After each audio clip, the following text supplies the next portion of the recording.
Today I learned that if there's one story that I can't tell for emotional reasons, that I can't make it all of the way through, it is this story. And today, while I was writing, this is the first time that I've recounted it, especially in detail since it's happened.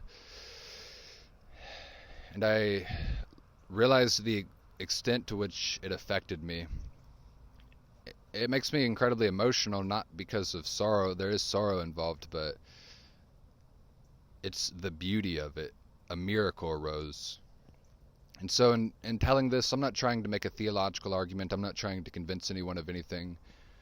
I just want to describe why I sent a prayer to Mary, the Mother of Christ, and the miracle that arose from sending that prayer to Mary. It was winter, nearing spring, and I was sitting in a coffee shop. My entire being had fallen. It's not enough to say my psychological state. It was all of me had fallen, and I was sitting in a coffee shop, and I couldn't write, I couldn't read, I couldn't watch anything. There's nothing that I could do except for just sit there and exist. And as I was sitting there, it wasn't intentional. It was just because there were no other options, but two stories were reverberating within my mind. Two Bible stories from the Old Testament. I usually focus on the New Testament, but these were both Old Testament, a verse and a story. And the reason why in retrospect, the reason why my mind stayed on these two stories is because in this time, they were the only things that brought me any peace. And in knowing what these two stories are, it paints a clear picture of what the state of my being was while I was sitting in this coffee shop. And the first thing was in Genesis 6. God sees all of the evil within the world, and he says that he is grieving over the creation of humanity. He's grieving over the creation of humanity, and that his own spirit isn't willing to strive with humanity forever, which is why humans must be mortal. Because they have become evil. He observes all of the evilness in the world, and he says that he is grieving. Different versions of the Bible say different things. Some versions say repenting. He is grieving over his own creation of humanity. And what I kept thinking of, the thought that kept bouncing around in my mind and in a positive way looping through my subconscious into my conscious mind, was that my spirit isn't able to strive in this world forever. And that is the way that I felt on this particular day, that my spirit certainly cannot strive with this world forever. And the other part of the Old Testament, which is an actual story, has kind of nothing to do with that verse, but the essence of them are, in my opinion, in my mind, the same, which is the story of Elijah. And the story is Elijah is the character in the Bible, the biblical figure, especially in the Old Testament, that I resonate with the most, that I feel a certain affinity towards because of his despair, because of the way that he despairs and his isolation and the loneliness that he feels within the world. And what happens is Elijah was being tracked down.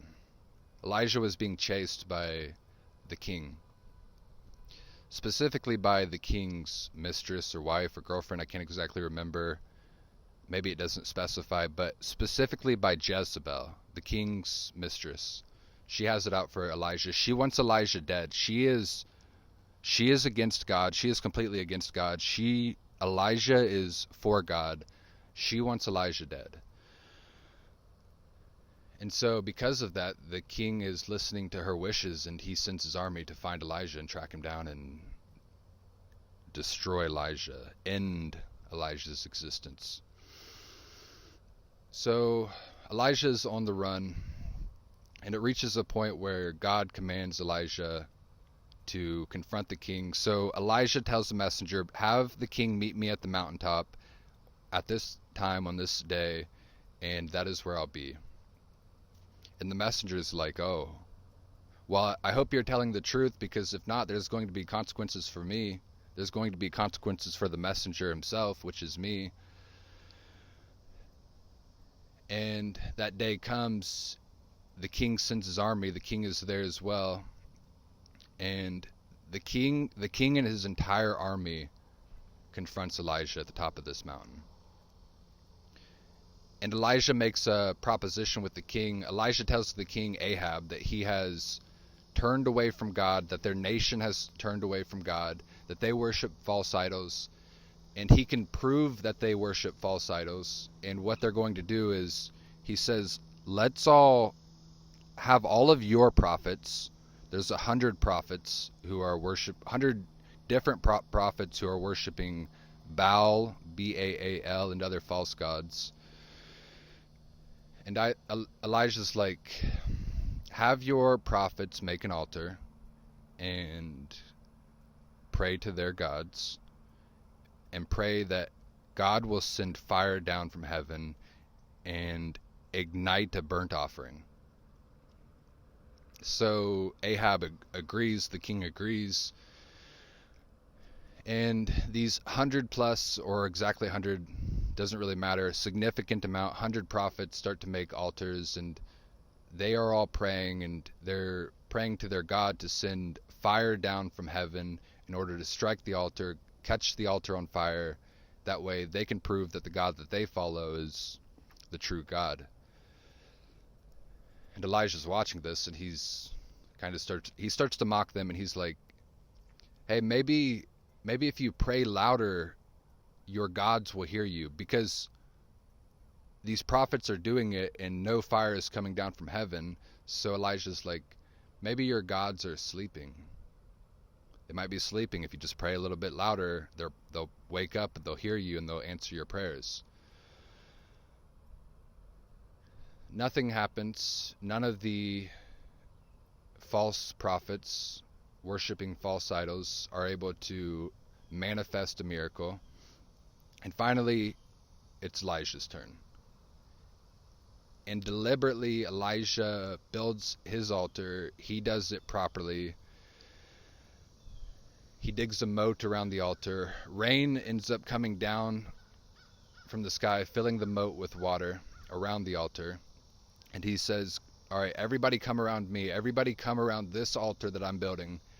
And he's praying fervently to God. And as nightfall comes, fire comes down from heaven, ignites his burnt offering, and the miracle is proven. It's proven that Elijah is the one who's worshiping the one true God.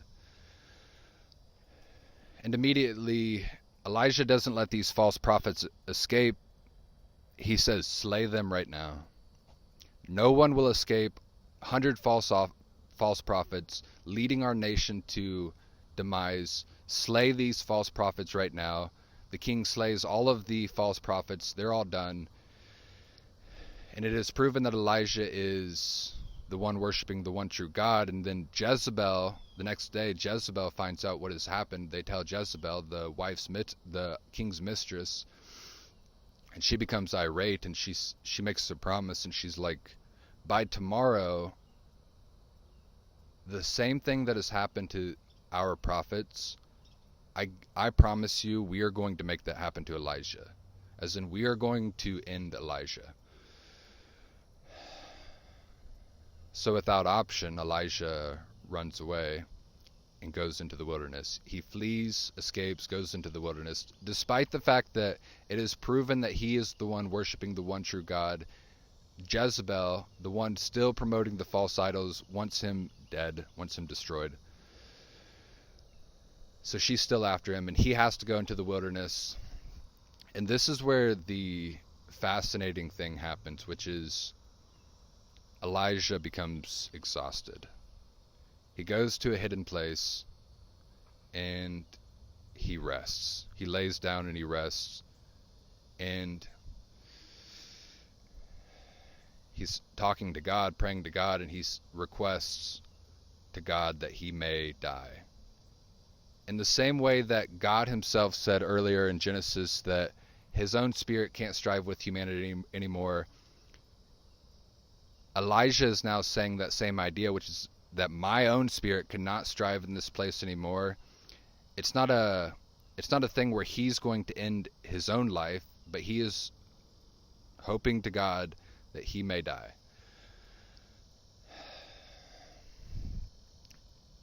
The part that resonated with me, that was giving me hope while I was sitting in this coffee shop in this time of darkness, was kind of an seemingly innocuous but beautiful thing, which is that God sends an angel down to Elijah as he's resting, he's asleep. The angel wakes up Elijah and says, Elijah, you must eat. You've got a long journey ahead of you. If you don't eat, you will not have the energy to complete the rest of your journey. So God brings food down to Elijah. The angel has food for Elijah, has it on a rock. Elijah gets up, goes and eats the food, goes back to rest. And then after resting for a little while, the angel once again wakes him up and says, Elijah, you have to eat. You have a long journey ahead of you. You have to eat, or you're not going to have the strength to complete this journey.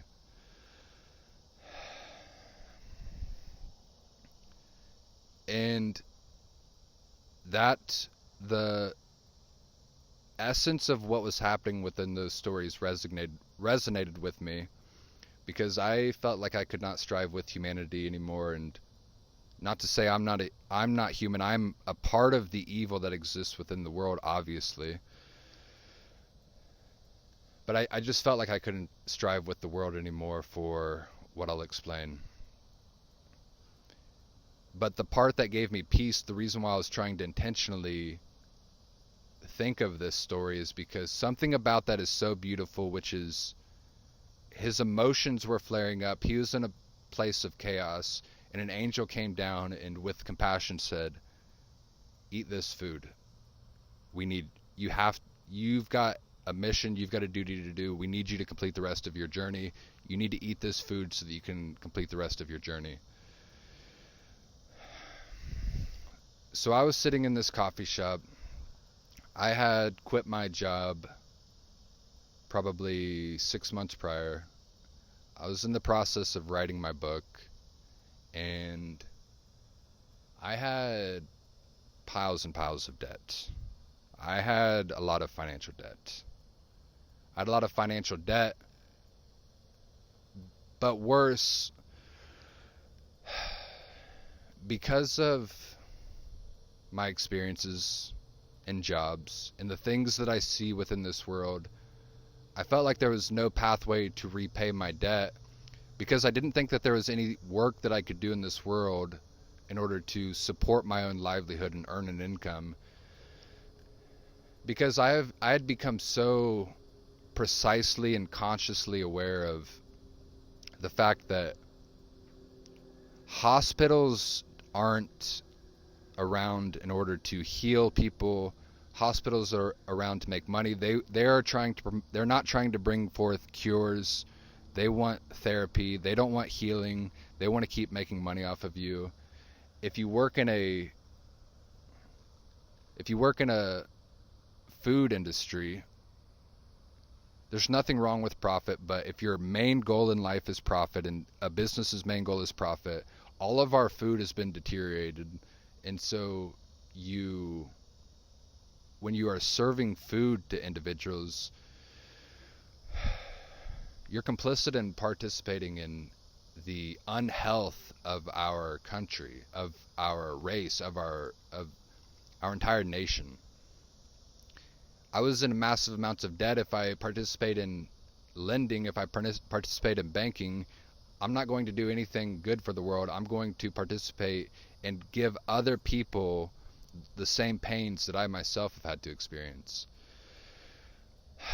And I was so fed up with this idea of, oh, it's a dog-eat-dog world.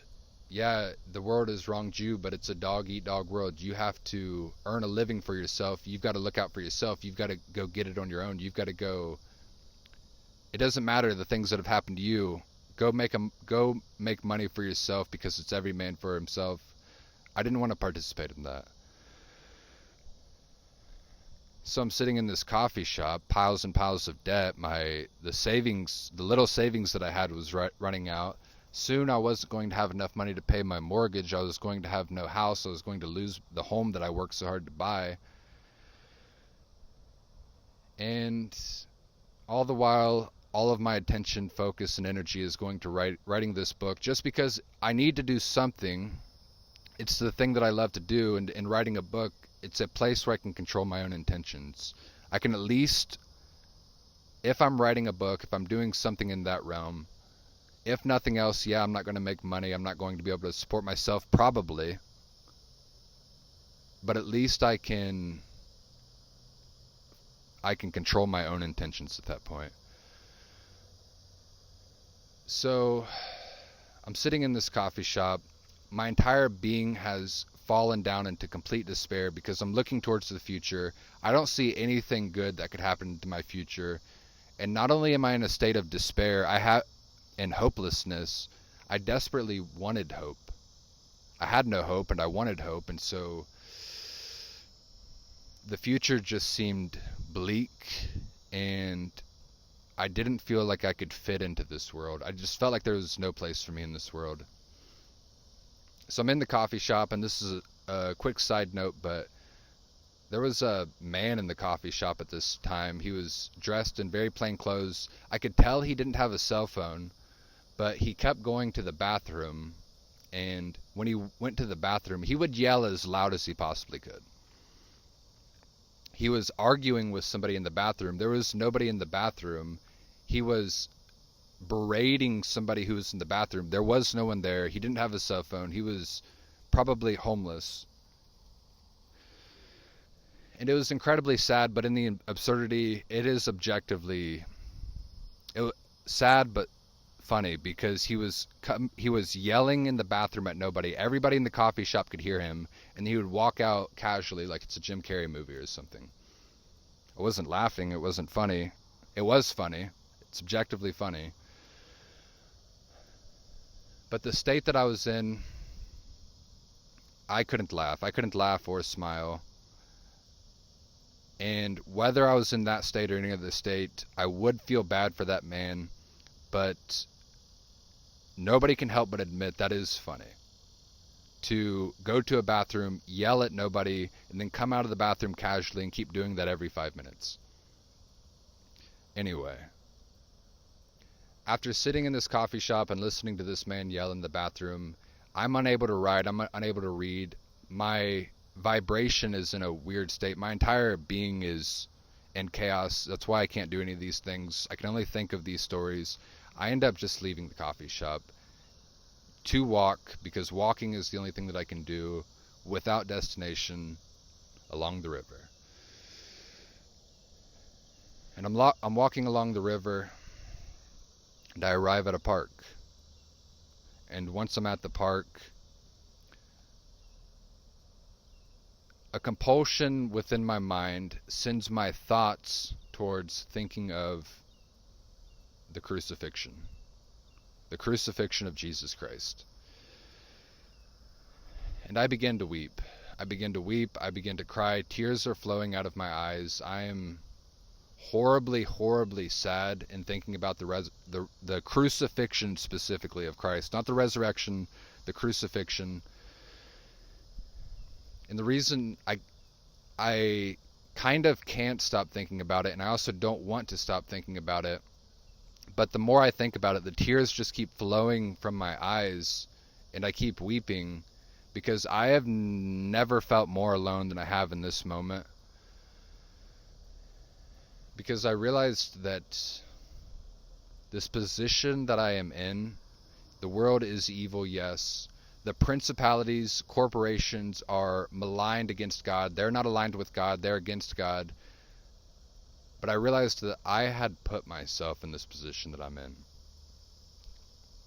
And I'm thinking of the crucifixion, and I'm thinking of Jesus Christ, and Christ allowed himself to be betrayed. He allowed himself to be betrayed, persecuted, whipped, sentenced, carries his own cross to the top of a hill. There he is put onto the cross. Nails are driven through his hands. Spikes are driven through his feet. And all the while, after that happens, he goes inevitably towards his death. And he doesn't lose faith. He says, my Father, why have you forsaken me? But that isn't losing faith. That is the fulfillment of the new covenant.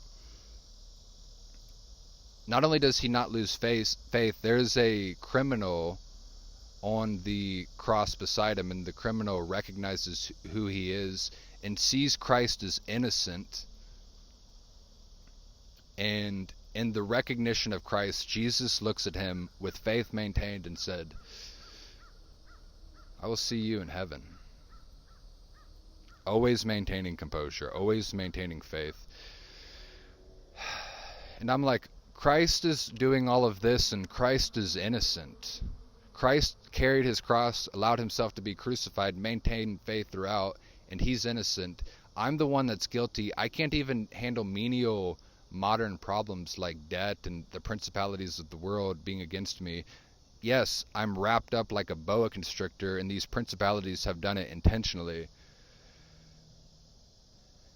But it has destroyed me, and to the point that I can't even strive with the world anymore. And not only that, I am guilty. I have participated in it. I am corrupt. I have put myself in this own position. And I feel lonelier than I've ever been because of that. I feel unworthy to bring these problems to God. God forgives. If you ask God for forgiveness, he will forgive you, yes. But my life has been like a series of miracles, and it gets to the point where it's like, I know that God has sent so many miracles. When am I going to participate in redemption? When am I going to participate in what God wants for me, rather than keep putting myself in a position where I need these miracles to come? And so it's hard to describe, but I couldn't pray to God this time. Maybe I could have prayed to God, but I truly believed I could not pray to God. I did not feel like it was right to pray to God.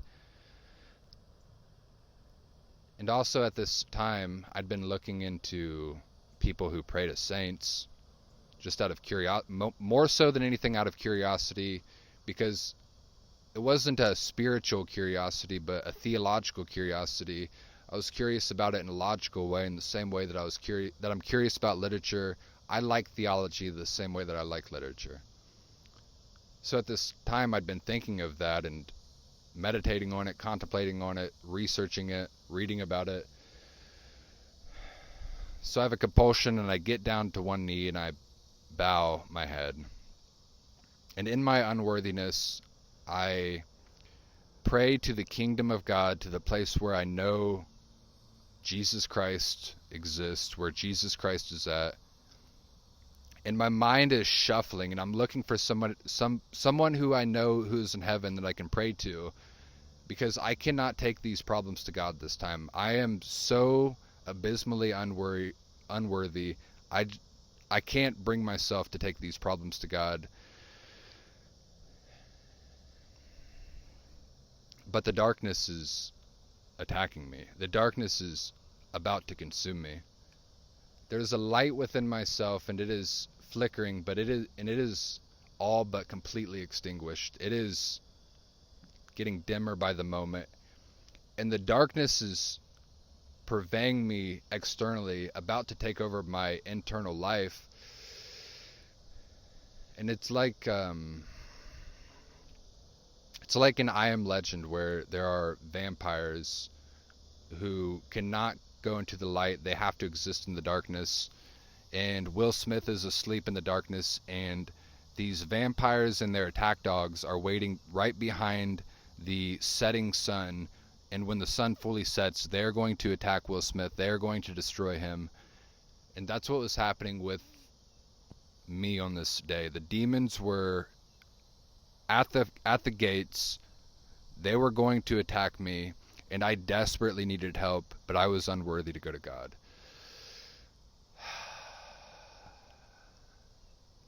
So I'm sending prayers generally up to heaven, and my mind is shuffling for who do I know for certain that is in heaven. And finally it reaches the point where an epiphany comes into my mind, and it's certainty. There is no doubt. I am 100% positive. Jesus Christ would not let his mom not be in heaven. The mother of Jesus Christ is going to be in heaven. I know that for a fact. That is the relationship. There is no other relationship in this world like a mother and a son. I know Jesus Christ would not let his mother not be in heaven. And in that moment I found Mary, and I said, I prayed, I need help right now. Mary, please take these prayers that I'm giving you directly to God. I don't know what else to do. Please send help. And it is a last-ditch effort. There's a prayer called a Hail Mary. It's not literally a Hail Mary, but it is a Hail Mary in terms of a last-ditch effort. I am praying, Mary, Mother of Jesus Christ, I am unworthy to take these prayers to the man who allowed himself to be crucified. Please take the things that I'm saying to him. Send help. I am at the end of the road. And I can't explain it. I truly don't know how something like this would happen. But in this moment, information came into my mind that has never been into my mind, but I was convicted, and I saw that despite all of this disdain and ill will that I feel towards the principalities and the evil of the world, and the fact that I'm saying that my spirit can't strive in this world, I knew the extent to which I'm not carrying my own cross, and I'm not even doing what I can. And I see that I'm not praying. I don't pray to God every day. I pray to God, but I pray to God something like maybe a few times a week, which is more than maybe I'd prayed in the previous years, but I'm not doing what I can in order to form a relationship with God. There's more that not only that I can do, but I need to do. And the information that had never been in my mind up until this point that came into my mind was that I knew going forward I had to pray 3 times every day. Morning, afternoon, evening. I had to pray 3 times every day. Morning, afternoon, evening. And even more